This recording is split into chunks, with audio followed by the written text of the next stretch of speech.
तुम्हारे दिल में बेचैनी है कि जुजुत्सु काइसेन सीजन 2 देखने के बाद भी तुम इसके छुपे हुए राज नहीं जान पाए, अनसुलझे ईस्टर एग्स से लेकर हिडन सीक्रेट्स तक। आज की वीडियो में हम 10 अननोन मिस्ट्रीज की गहराइयों में कूदेंगे जिसे जेजेके के डायहार्ड फैंस ने भी नजरअंदाज कर दिया। तो अपनी कुर्सी की पेटी बांध लो क्योंकि माहौल दिलचस्प होने वाला है।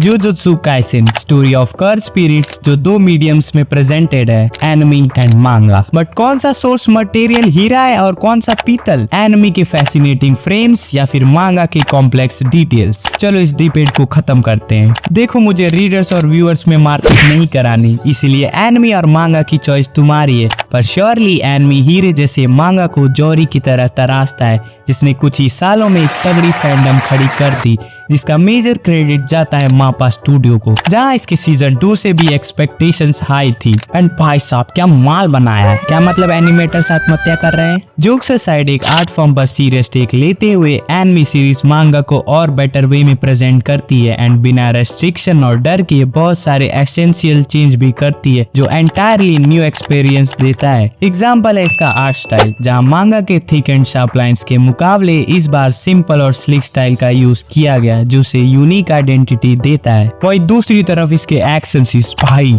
ऑर्गेज़म, बेहतरीन सिनेमेटोग्राफी और कोरियोग्राफी का परफेक्ट एग्जांपल। सीजन 2 में कई सारे एडिशनल सीन्स है जो मांगा में प्रेजेंट नहीं थे। पहला एग्जांपल, आखिरी सीन में गोजो की आंखें भर आना due to his friends and memories. Second, इस सीन में 2 कैंडल्स में से एक का बुझ जाना जो गेतो के एविल पाथ को शो करता है। इतनी छोटी छोटी डिटेल्स पर वर्क करने की वजह से आज जुजुत्सु काइसेन का नाम और दाम दोनों मार्केट में हाई है। इससे पहले तुम सीजन 2 के अंदर डुबकी लगाओ, क्या तुमने इसके ओपनिंग एंड एंडिंग सॉन्ग पर गौर किया? अगर नहीं तो इसका ओपनिंग सॉन्ग गोजो के पर्सपेक्टिव और पॉइंट ऑफ व्यू से दिखाया गया है, वहीं इसके एंड क्रेडिट्स गेतो से रेजोनेट करते हैं, जहां दोनों अपनी आइडियोलॉजी एक दूसरे से शेयर कर रहे हैं। ओपनिंग सॉन्ग गोजो की फीलिंग्स दर्शाता है कि अपने बेस्ट फ्रेंड को खोने के बाद वो कितना अकेला महसूस करता है, जहाँ सॉन्ग के अंदर गोजो की गलतियां, पछतावा, दुख और माफीनामा को शो किया गया है जो वो टुवर्ड्स गेतो फील करता है। वहीं दूसरी तरफ सीरीज के एंड क्रेडिट्स गेतो के माइंड स्टेट को पिक्चराइज करते हैं जो अपने डिलेमा और सिचुएशंस की वजह से अपने लाइफ चॉइसेस में उलझ चुका है, जहां पूरे सॉन्ग के अंदर गेतो सीरियस डिप्रेशन, होपलेस कंफ्यूजन से गुजर रहा है। दोनों सॉन्ग कई सारे मेटाफोरिकल रेफरेंसेस से भरे पड़े हैं जो तुम्हारा दिमाग उड़ा सकते हैं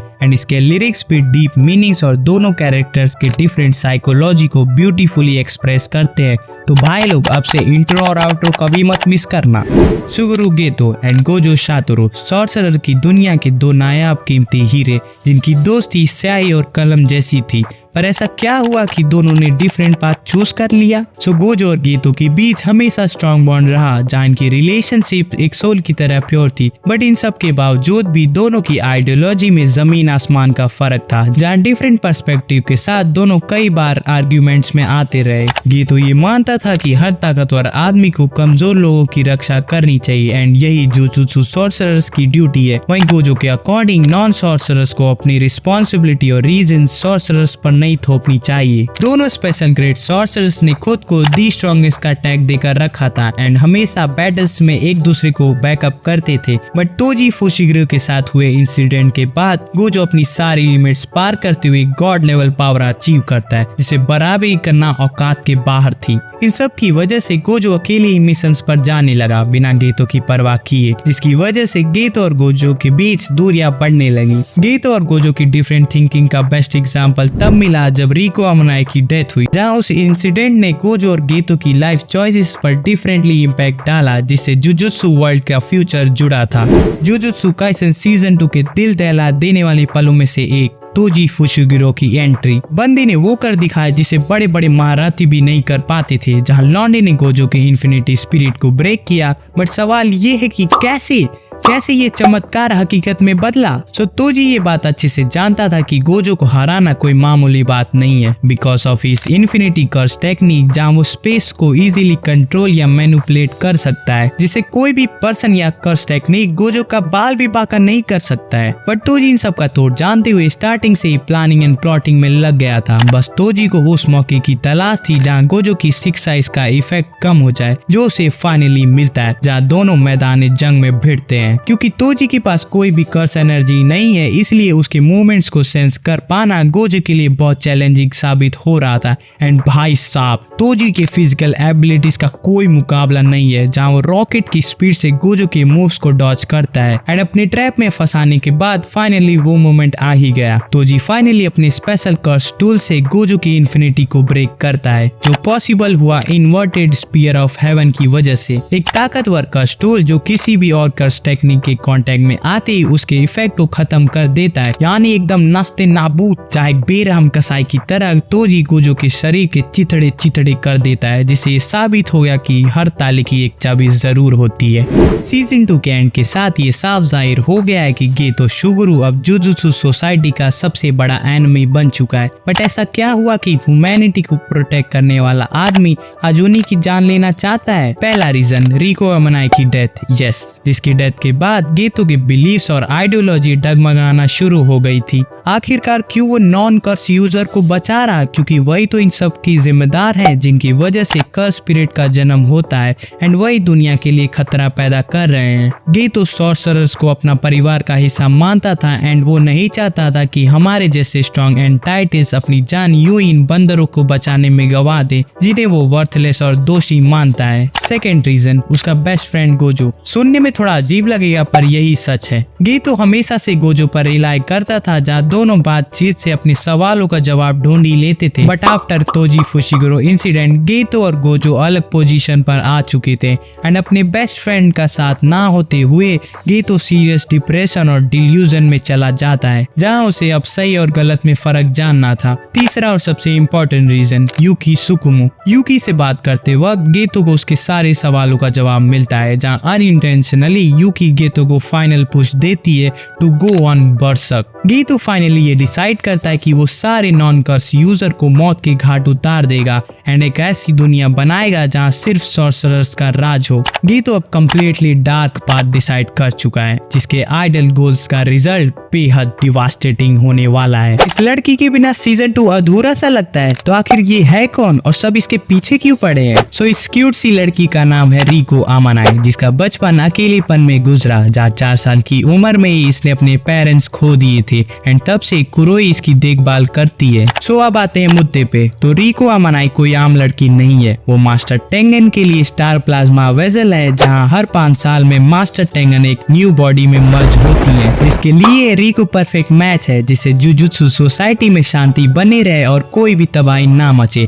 बट रिको के पीछे पड़ा है sorcerer killer Toji Fushiguro, and इसीलिए गोजो और गेतो इसकी रखवाली करते हैं एंड कई बार इसकी जान बचाते हैं। सोसाइटी की भले के लिए रिको अपनी लाइफ सेक्रीफाइस करने के लिए तैयार थी, बट हर इंसान की इच्छाएं होती हैं कि वो आजादी से जीवन जिए, दोस्त बनाए और हंसी खुशी रहे। बट गोजो और गेतो के साथ रहते हुए उसकी सोच में बदलाव आया। उसने अपनों की कीमत जानी, एंड यही नहीं, गेतो उसे प्रॉमिस भी करता है कि अगर वो चाहे तो अपनी जिंदगी चुन सकती है और मास्टर टेंगन के लिए कुर्बानी ना दे। बट अनफॉर्चुनेटली रिको के सपने सपने ही रह गए, जहाँ तोजी फुशिगुरो ने उसे गन से शूट कर दिया, जहाँ उसकी डेथ हो जाती है। एंड सच कहूँ तो ये सीन बहुत इमोशनल फील होता है जब तुम अपने आप को रिको की जगह रख के देखोगे। एंड भले ही रिको अब नहीं रही, बट उसने गोजो और गेतो को बिल्कुल बदल दिया। Rest in peace RIICO अमानाई।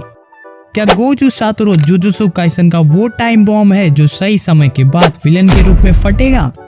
Sounds क्लिंची right, but सोच के देखो, जिसे सब इतना अच्छा मेंटोर बताते हैं वही मास्क के पीछे छुपा हुआ शैतान निकले। सो करंटली एक थियरी ही है, बट सीजन 2 में गेतो के एक सवाल ने इस थ्योरी को लॉजिक दिया है। गेतो गोजो से कहता है, तुम बुरे लोगों को मारते हो तो मैं अच्छों को क्यों रोकते हो मुझे? हमारी ख्वाहिशें अलग हैं लेकिन तरीका तो एक ही। एंड इसके जवाब में गोजो चुपचाप खड़ा रहता है, जो इस बात को दर्शाता है कि गोजो के असीमित शक्ति से कर्स यूजर भी खौफ खाते हैं। अनदर एग्जाम्पल, इस सीन में गोजो सारे लोगों का सफाया करने वाला था जो रिको की मौत पर जश्न मना रहे थे, बट गेतो उसे रोक देता है। बट गोजो की लाइफलेस रिएक्शन से गेतो भी कांप गया। जो इस बात को दर्शाता है कि गोजो की arrogant personality, careless actions and stubborn ideology से कभी कभार लगता है कि पासा पलट ना जाए। And as a dark anime होते हुए ये ट्विस्ट भी फैंस का दिल दहला देगा। पर्सनली एक रीजन जो मुझे बहुत वैलिड लगता है जिसे गोजो का मेंटल ब्रेकडाउन पॉसिबल है, वो है उसका पास्ट एक्सपीरियंस एंड ट्रॉमा, जहां गोजो ने कई करीबी दोस्तों को अपने ही गोद में मरते देखा, ताकतवर होते हुए भी लोगों को मरते देखा एंड सो ऑन। एंड जब कोई इंसान इतने लो डेज से गुजरता है तो उसकी मेंटेलिटी बदलना शुरू होती है। बट नो वरीज, अभी लौंडा एविल का स्पिरिट्स के नाक में दम करके बैठा है एंड फ्यूचर की किसे परवाह है। I mean, आएगा तो देख ही लेंगे। तो कुर्सी की पेटी बांध लो क्योंकि शिबुया इंसिडेंट आर्क आ रहा है जिसमें इंटरटेनमेंट और एक्शन भरपूर मिलेगा, तो पॉपकॉर्न और समोसा तैयार रखना। तो चलो काफी बकैती कर ली। अगर तुम्हें मैं पसंद आया तो जुड़ जाओ इस सफर में। मैं मिलता हूँ तुम्हें एक और नई वीडियो के साथ, तब तक के लिए सुप्रभात।